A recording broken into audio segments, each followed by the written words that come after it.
आज हम बात करने जा रहे हैं चेन रूल की। और चेन रूल एक स्पेसिफिक टाइप के फंक्शंस की डेरिवेशन करने में ही लगता है, उनकी डिफ्रेंसिएशन करने में ही लगता है। ठीक है, तो देखते हैं कौन सा टाइप का फंक्शन है। एक होता है हमारा नॉर्मल फंक्शन, जैसे कि साइन एक्स है। नॉर्मल फंक्शन को हम यूजुअली एफ ऑफ एक्स कह देते हैं। ब्रैकेट में जो एक्स होता है वो हमारी इनपुट हो जाती है और एफ ऑफ एक्स पूरा का पूरा हमारी आउटपुट होता है। जैसे कि साइन एक्स का एग्जाम्पल अगर मैं लूँ, एक्स की जगह पर अगर मैं 45 डिग्री रखती हूँ तो वो 45 डिग्री मेरा इनपुट है और उस पर जो आंसर मुझे मिलता है साइन 45 1/√2 होता है, तो वो मेरी आउटपुट है। नॉर्मल फंक्शन बहुत ईजी सा होता है। इसके डेरिवेटिव्स के हमारे पास सारे रूल्स भी हैं, लेकिन ये नॉर्मल फंक्शंस थे 11th का काम। अब आ जाता है 12th के काम पे। 12th में हमने कॉम्पोजिट फंक्शन पढ़ा है फर्स्ट चैप्टर में। कॉम्पोजिट फंक्शन में बेसिकली था कि अगर एक क्विक रिकैप दूँ मैं, तो नॉर्मल फंक्शन जैसे ही होते हैं, बस जैसे इसमें इनपुट में कोई नंबर डाल देते हैं ना, हम कॉम्पोजिट फंक्शन में नंबर डालने के बजाय उसके अंदर एक और फंक्शन होता है। जैसे कि हमें पता है साइन एक्स एक फंक्शन है, वैसे ही एक्स स्क्वायर एक और फंक्शन है। एक्स स्क्वायर जैसे 2 डालो तो 4 मिलेगा, 3 डालो 9 मिलेगा, तो एक्स स्क्वायर एक फंक्शन है, साइन एक्स एक फंक्शन है। अब अगर मैं साइन एक्स में जो एक्स है उस एक्स की जगह पर एक्स की बजाय एक्स स्क्वायर लिख दूँ, तो वो क्या हो गया, मेरा मेन फंक्शन है साइन एक्स और मैंने एक्स की जगह पर एक्स स्क्वायर लिख दिया, यानी कि एक फंक्शन के अंदर दूसरा फंक्शन घुसा दिया मैंने, एक फंक्शन के साथ में ही दूसरा फंक्शन घुसा दिया। जैसे कि f of g of x यहाँ पे लिखा हुआ दिख रहा है, तो जैसे नॉर्मली में ब्रैकेट में खाली एक्स आता है, अब मैंने जी ऑफ एक्स एक और फंक्शन घुसा दिया एक फंक्शन के अंदर। तो इसका डेरिवेटिव हम चेन रूल से निकालते हैं। बहुत ही इजी होता है इसका डेरिवेटिव निकालना। कुछ एग्जाम्पल्स हम देखते हैं। पहला जो हमारा एग्जाम्पल है वो है एनसीईआरटी का एग्जाम्पल नंबर 21। डेरिवेटिव फाइंड करना है साइन एक्स स्क्वायर का। ठीक है, तो फर्स्ट स्टेप हमारा क्या होता है, हमेशा कभी भी किसी का भी डेरिवेटिव फाइंड करना हो, let y is equal to sine x square. ठीक है, फिर उसके बाद next step differentiate with respect to x, क्योंकि हमें पता है डिफ्रेंशिएशन मतलब ये फाइंड करना कि वाई की वैल्यूज़ में कितना चेंज होगा अगर एक्स की वैल्यूज़ में बदलाव आ रहा है। तो differentiate with respect to x मतलब हम यहाँ पे ये दिखा रहे हैं कि साइन एक्स स्क्वायर की वैल्यूज़ में कितना बदलाव आएगा अगर एक्स की वैल्यूज़ में थोड़ी सी बदल दूँ तो विद रिस्पेक्ट टू मतलब कि किस में हम बदलाव ला, अगर एक्स में बदलाव आ रहा है तो साइन एक्स स्क्वायर में कितना बदलाव आएगा। विद रिस्पेक्ट टू लिखना ज़रूरी है, डिफ्रेंशिएट विद रिस्पेक्ट टू, कि हम किस में बदलाव ला के ये देखना चाह रहे हैं कि साइन एक्स स्क्वायर में कितना बदलाव आएगा। ठीक है, अब उसके बाद हमें पता है कि y का डेरिवेटिव तो dy/dx होता है, वो तो सुबह पढ़ लिया था। तो y का डेरिवेटिव लिखा dy/dx, मतलब dy/dx का मतलब ही समझाया था। dy/dx का मतलब ये है कि अगर x में हल्का सा चेंज होता है तो y में कितना चेंज होता है, यही दिखाता है dy/dx। डिफ्रेंशिएशन का मतलब ये है कि इनपुट बदल जाए तो आउटपुट में कितना बदलाव आएगा, यही होता है डिफ्रेंशिएशन। अब आ जाते हैं डिफ्रेंशिएशन करने पर। साइन एक्स स्क्वायर मेरे पास फंक्शन है, नॉर्मल फंक्शन तो नहीं है। नॉर्मल क्यों नहीं है, नॉर्मल मेरे पास जो रूल है वो है साइन एक्स का डेरिवेटिव का। साइन एक्स का डेरिवेटिव कॉस एक्स होता है, ये पता है मुझे, लेकिन साइन एक्स स्क्वायर का डेरिवेटिव ये तो मुझे नहीं पता। तो मैं क्या करती हूँ, पहले तो मैं नॉर्मल अपना रूल लगा लेती हूँ। साइन का डेरिवेटिव कॉस होता है, तो मैंने साइन का डेरिवेटिव कॉस लिख दिया। एक्स स्क्वायर को पहले तो ऐसे ही रहने दिया साथ में कि चल कोई बात नहीं, तू बैठे तो बैठे रहने दे। इसको ना इस एनालॉजी से समझोगे तो ज़्यादा बेटर रहेगा। जैसे अगर अब सपोज हम स्कूल में हैं और हमारी सीट पे कोई आके बैठ गया है जहाँ पर हम रोज़ बैठते हैं, तो पहले क्या करते हैं, पहले तो उसको वहाँ पे बैठे रहने देते हैं, थोड़े प्यार से समझाते हैं कि देख मैं यहाँ पे रोज़ बैठती हूँ तो कहीं और बैठ जा। लेकिन जब वो प्यार से भी ना माने तो क्या करना पड़ता है, बाद में थोड़े गलत तरीक़ों का उपयोग करना पड़ता है।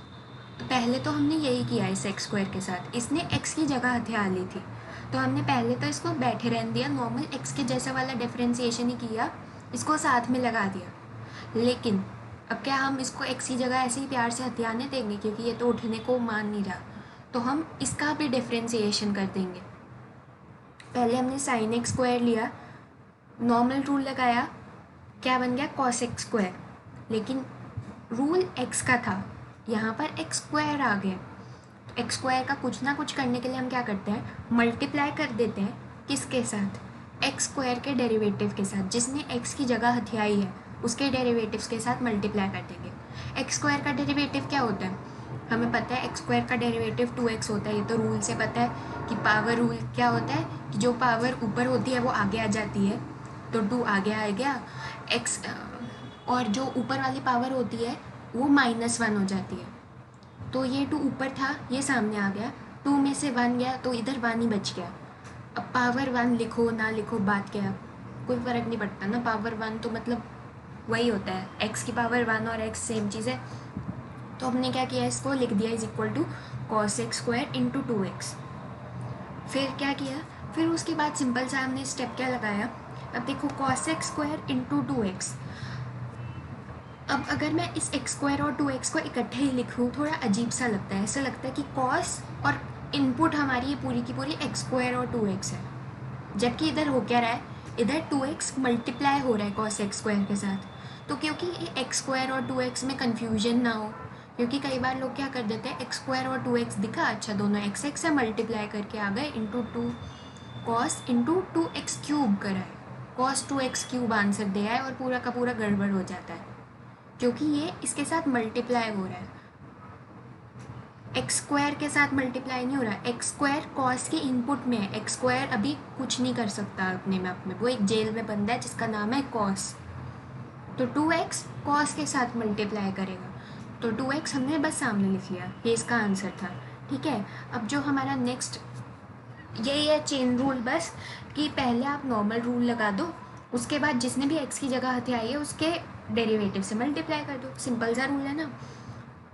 थोड़ा सा ये धीरे धीरे एक्सपैंड करेगा, थोड़ा लेवल बढ़ेगा, बट प्रैक्टिस से बहुत आसान है, कुछ मुश्किल नहीं है। अब फाइंड करते हैं डेरिवेटिव ऑफ tan 2x + 3, तो इसको देख लेते हैं। पहला स्टेप वही, let y is equal to tan 2x + 3। दूसरा स्टेप जो कभी भी नहीं भूलना, differentiate with respect to x। Question में बोले या ना बोले, क्वेश्चन में फाइंड द डेरिवेटिव बोला, लेकिन हमें differentiate with respect to x लिखना है, क्योंकि हमें ये शो करना है कि हम ये दिखा रहे हैं कि x में बदलाव होगा तो y में इतना बदलाव होगा। ठीक है ना, तो ये दिखाना ज़रूरी है कि पहला बदलाव किस में हो रहा है। फिर y का डेरिवेटिव dy/dx लिख दिया इज इक्वल टू, अच्छा अब tan का डेरिवेटिव क्या होता है, tan x का डेरिवेटिव होता है second square x, sec square x होता है। तो पहले तो हमने वही किया सेक स्क्वायर, ये पूरा 2x + 3 हमारे x की जगह हथियार है, पहले हमने रहने दिया इसको। फिर मल्टीप्लाई किया, किस चीज़ से मल्टीप्लाई करेंगे, 2x + 3 के डेरिवेटिव से। ये डेरिवेटिव का साइन है, ये ऊपर जो डैश डाला हुआ है, जो कॉमा सा है, is equal to sec square 2x + 3। फिर मल्टीप्लाई किया, 2x + 3 का डेरिवेटिव क्या होगा। अब देखो 2 कांस्टेंट है, कांस्टेंट यानी कि नंबर का डेरिवेटिव 0 होता है वैसे तो, लेकिन नंबर ना बड़ा ही चालाक होता है, जब अकेला होता है ना तो उसका डेरिवेटिव 0 होता है, लेकिन साथ में अगर x आ गया, एक्स स्क्वायर आ गया, ऐसा कुछ भी आ जाए ना, तो वो नंबर अपने आप में ही आ जाता है, बहुत चालू होता है नंबर ना, मतलब अकेले में चल नहीं सकता, अकेले में चलेगा तो 0 हो जाता है एकदम, लेकिन जैसे ही साथ में कोई आएगा ना तो अपनी हीरोपंती दिखानी शुरू कर देता है। तो 2x + 3 का डेरिवेटिव क्या होगा, 2 एज इट इज़ आ गया क्योंकि उसके साथ x है ना, दूसरे का सहारा लेके चढ़ता है। x वेरिएबल का डेरिवेटिव 1 होता है, 2 × 1 प्लस 3 का डेरिवेटिव 0, तो ये बन गया इंटू 2 × 1 + 0, मतलब इंटू 2 हो गया, इंटू 2 हो गया। फिर हमने क्या किया, अब फिर से कई बार क्या करते हैं लोग, 2x + 3 को 2 से मल्टीप्लाई कर देते हैं, नहीं, 2x + 3 सेक स्क्वायर नाम के एक पिंजरे में बंद है, एक जेल में बंद है, तो वो अपने आप अपनी मर्ज़ी से कुछ नहीं कर सकता, उसका जो जेलर है सेक स्क्वायर, उसको मल्टीप्लाई करेंगे हम 2 से। ठीक है, तो ये बस इसका फाइनल आंसर हो गया। बार चेक कर लेते हैं, यही फाइनल आंसर है ना, हाँ ये देखो 2 सेक स्क्वायर 2x + 3, यही आ रहा है, यही आ रहा है। ठीक है,